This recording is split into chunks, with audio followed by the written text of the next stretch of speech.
அனைவருக்கும் வணக்கம். கிருஷ்ணா கண்ணா அப்படின்னாலே நம்ம மனசுல ஒரு சந்தோஷம் வந்துடும். அதர்மத்தை அழிக்க பகவான் ஸ்ரீ கிருஷ்ணர் பூலோகத்தில் பிறந்த நாளே நாம எல்லாரும் கிருஷ்ண ஜெயந்தியா கொண்டாடுறோம். ஆவணி மாதம் தேய்பிரை அஷ்டமி அன்னைக்கு ரோகிணி நட்சத்திரத்தில் நள்ளிரவு நேரத்தில் கிருஷ்ணர் அவதாரம் நடந்தது. இந்த வருஷம் 2022 கிருஷ்ண ஜெயந்தி எப்போது, அன்று பூஜைக்குரிய நல்ல நேரம் என்ன, அன்று சொல்ல வேண்டிய பல மடங்கு பலன் தரக்கூடிய ஒருவரி மந்திரம் என்ன, அன்று எளிய முறையில எப்படி பூஜை செய்யலாம், என்னென்ன நைவேத்தியம் வைக்கலாம், இதெல்லாம் இன்னைக்கு பதிவுல நம்ம பார்க்கலாம். இந்த வருஷம் 2022 ஆகஸ்ட் மாதம் 19ஆம் தேதி வெள்ளிக்கிழமை அன்னைக்கு கிருஷ்ண ஜெயந்தி கொண்டாடப்படுகிறது. கிருஷ்ண ஜெயந்தி அன்னைக்கு பகவான் கிருஷ்ணர் நம்மோட வீட்டிற்கு நமக்கு அருள் புரிவதுதான் கோகுலாஷ்டமியோட முக்கிய அம்சம்.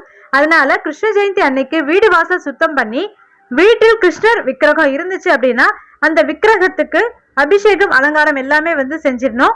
படம் வச்சிருந்தீங்க அப்படின்னா படத்தை நல்லா தொடச்சி பூ பொட்டு இதெல்லாம் வச்சு அலங்காரம் பண்ணிக்கலாம்.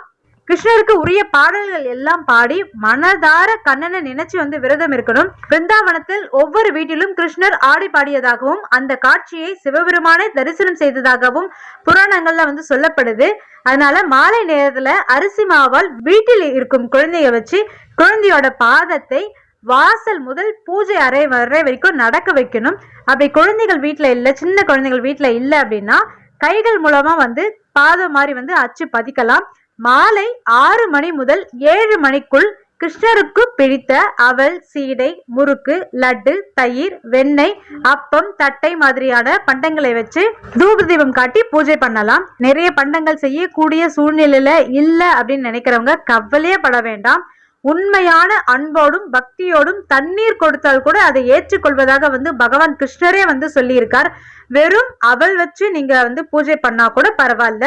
மற்ற நாட்களை விட கிருஷ்ண ஜெயந்தி அன்னைக்கு கிருஷ்ண தத்துவம் அதிக செயலாற்றலோட இருக்கிறதுனால பல மடங்கு பலன் தரக்கூடிய ஓம் நமோ பகவதே வாசுதேவாய அப்படின்ற நாமத்தை சொன்னால் கிருஷ்ணரின் பார்வை நம் மீது பட்டு அவரோட பரிபூர்ண அருள் நமக்கு அதிக அளவில் கிடைக்கும்.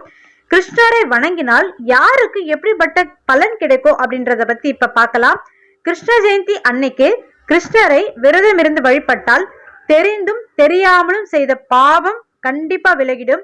தொழில் செய்பவர்கள் கிருஷ்ணருக்கு பூஜை செய்தால் தொழில் நிர்வாகத்தில் ஆற்றலும் புகழும் அதிகமாகும்.